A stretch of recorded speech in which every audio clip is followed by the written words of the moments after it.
নির্বাচন আমার মক্কেলের যে গ্রাউন্ড, যে এই নির্বাচন যেটা হয়েছে এটা নির্বাচনের নামে একটি ফার্স হয়েছে। দেখানো হয়েছিল ওরা হচ্ছে বিজেপির লোক বা সিপিএম এর লোক বা অন্য পার্টির লোক। ব্যানার্জি, সেই অভিষেক ব্যানার্জি বা তার যারা সমর্থক আর কি, তাদের বিরুদ্ধে যে কিভাবে নির্বাচন জেতা হয়েছে, কিভাবে ভুয়ো ভোটার দিয়ে ভোট দেওয়া হয়েছে। অনেক সাংবাদিক সেদিন আমার সঙ্গে ছিলেন। ক্যামেরাগুলোকে কিভাবে ঘুরিয়ে রাখা হয়েছিল, লেন্সের উপরে কাদা লাগিয়ে রাখা হয়েছিল। প্রথম যার কাছে পড়েছিল অজিত কুমার মুখার্জি, যিনি জাস্টিস অজিত কুমার মুখার্জি, 7 মাস ধরে উনি কেসটাকে ফেলে রাখার পর তারপর উনি বলেন যে ওনার পার্সোনাল ইজদানির জন্য উনি কেসটা রিলিজ করে দিচ্ছেন। কোনো নোটিশ এখনো অবধি তো ইলেকশন কমিশনের উপরে ইস্যুড হয়নি, আজকের অর্ডারেই ইস্যুড হলো। বাট ইলেকশন কমিশন অফ ইন্ডিয়ার তরফ থেকে আইনজীবী ছিলেন আর কি। যেখানে 2021 সালে 87,000 ভোট ছিল বিজেপির ফলতাতে, সেখানে 90% ভোটই নাকি অভিষেক ব্যানার্জি পেয়েছে। আমাদের দেশ চালাচ্ছে মোদিজি। অভিজিৎ ববি দাস মহাশয়, যিনি ভারতীয় জনতা পার্টির তরফ থেকে লাস্ট লোকসভা নির্বাচনে প্রতিদ্বন্দ্বিতা করেছিলেন, তিনি তো একটি ইলেকশন পিটিশন ফাইল করেছিলেন হাইকোর্টের কাছে। তো যাতে যিনি বিজয়ী ঘোষিত হয়েছেন ওই লোকসভা থেকে, তাকেও পার্টি করা আছে। তো আজকে মামলাটি এসেছিল, এর আগে আপনারা তো জানেন মামলাটি রিলিজ হয়েছিল, যে ঘরে যে মাননীয় বিচারপতির কাছে ছিল উনি রিলিজ করেছিলেন ওনার পার্সোনাল গ্রাউন্ডে। তো তারপরে আজকে পুনরায় শুনানির জন্য অনারেবল জাস্টিস সুগত মজুমদারের কাছে মামলাটি আসে শুনানির জন্য। তো আজকে শুনানি করার পরে মাননীয় বিচারপতি অর্ডার পাস করেছেন, নোটিশ ইস্যু করেছেন, সমস্ত যারা রেসপন্ডেন্ট আছে তাদের উপরে নোটিশ ইস্যু করেছেন। উনি স্যাটিসফাইড হয়েছেন যে ইলেকশন পিটিশনটা মানে স্যাটিসফাই করছে আপনার রিপ্রেজেন্টেশন অফ পিপলস অ্যাক্টের প্রভিশনগুলোকে।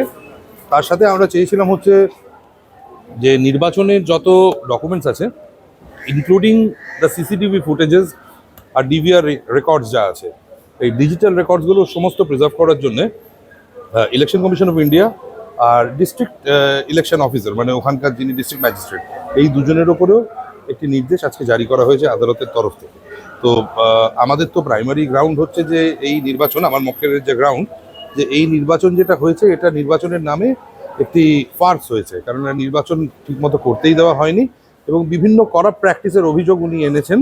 যিনি যাকে বিজয়ী ঘোষিত করা হয়েছে অভিষেক ব্যানার্জি, সেই অভিষেক ব্যানার্জি বা তার যারা সমর্থক আর কি, তাদের বিরুদ্ধে যে কিভাবে নির্বাচন জেতা হয়েছে, কিভাবে ভুয়ো ভোটার দিয়ে ভোট দেওয়া হয়েছে, কিভাবে সিসিটিভি ক্যামেরাগুলোকে ঘুরিয়ে রাখা হয়েছিল, তারপরে কিভাবে ওনার নামটাকে ঢেকে দেওয়া হয়েছিল ইভিএম এর যে মেশিনের যে মানে যে বাটনসগুলো থাকে সেই জায়গাগুলোতে। তো দেখা যাক, সত্যি সামনে আসতে তো সময় লাগে, তবে সময়ের সাথে সাথে সত্যি আপনারা সবাই দেখেছেন এই কয়েকদিন আগেও মাননীয় supreme court of India SSC ম্যাটারে কি নির্দেশ দিয়েছে আর কি।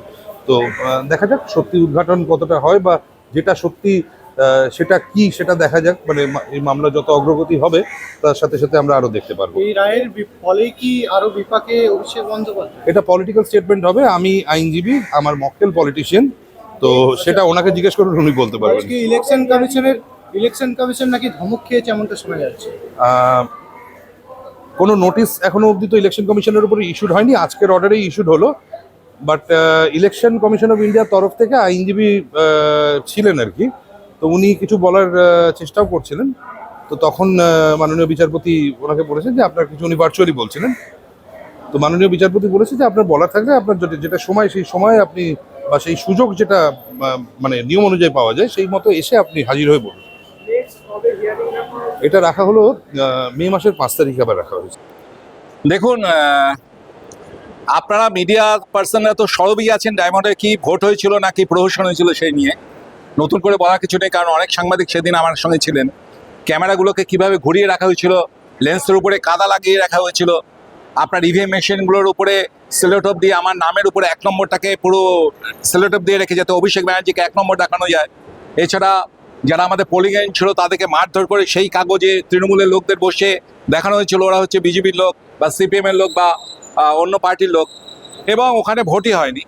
যেমন ফলতাতে 2014 সালে যখন প্রথম অভিষেক ব্যানার্জির এগেন্স্টে আমি দাঁড়াই, তখন ভোট ছিল আমি পেয়েছিলাম 29,832টা, আর তার 10 বছর পরে ভোট হয়ে দাঁড়িয়েছে 14,000 ভোট, অর্থাৎ অর্ধেক নেমে গেছে, যেখানে প্রতিটা ঘরে ঘরে মোদিজির নাম পৌঁছে গেছে।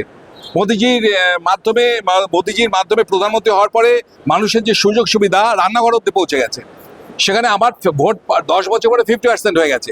যেখানে 2021 সালে 87,000 ভোট ছিল বিজেপির ফলতাতে, সেখানে 90% ভোটই নাকি অভিষেক ব্যানার্জি পেয়েছে।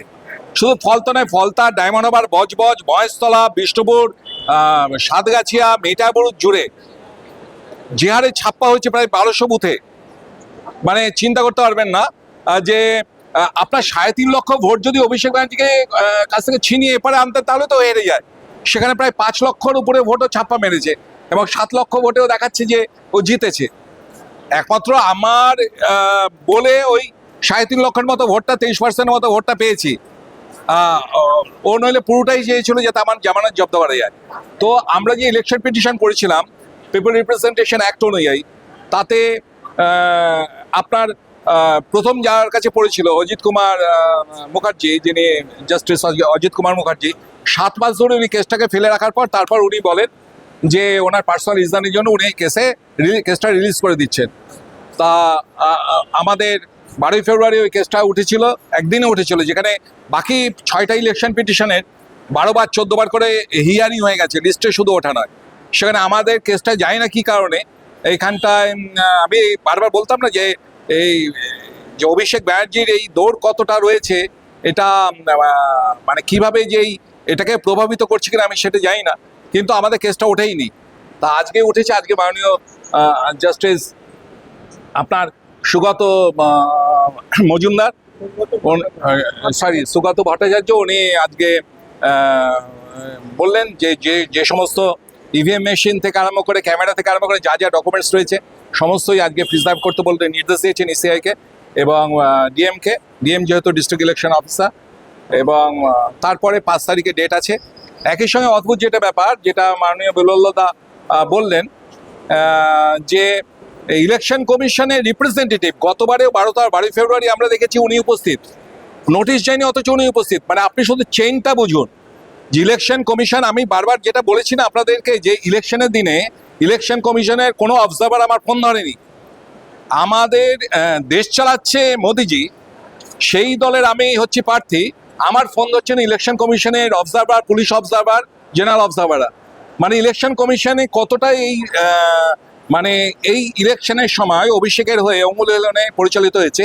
এক্ষেত্রে দেখা গেল যে কোর্টে যখন আমরা কেসটা করেছি, যখনই কেসটার হিয়ারিং হচ্ছে সেই দিনই ইলেকশন কমিশনের রিপ্রেজেন্টেটিভ উপস্থিত হচ্ছে। যাই হোক, আজকে মাননীয় বিচারপতি পরিষ্কার বলে দিয়েছেন যে আপনার যখন সময় হবে তখন আপনি এসে কোর্টে এসে আপনি কথা বলবেন। ওনার কথা শোনেননি। এবং আজকে আমি অন্তত খুশি আমি যে আজকে অন্তত এটা হিয়ারিং হলো। এবং এই যেটা নিয়ে আমার ভয় ছিল, যে কারণ আপনার ইভিএম মেশিনগুলোর তো এবং ক্যামেরাগুলোতে আমি ফরেন্সিকে ইনভেস্টিগেশনের জন্য আমি ওইটা প্রেয়ার করেছি। তো সেইগুলো যদি আপনার এভিডেন্স যদি নষ্ট করে দেয় তাহলে তো বোঝাই যাবে না কিছু। এবং অভিষেকের এই 7 লক্ষ ছাপা ভোটের জেতাটাই স্থায়িত্ব পেয়ে যাবে। তা উনি ওইগুলোকে প্রিজার্ভ করতে বলেছেন এবং ফরেন্সিক ইনভেস্টিগেশন করলেই ধরা পড়ে যাবে যে দুধে কতটা দুধ আর কতটা জল। বাংলা হান্টের আরো খবর দেখতে নজর রাখুন। বাংলা খবর মানেই বাংলা হান্ট।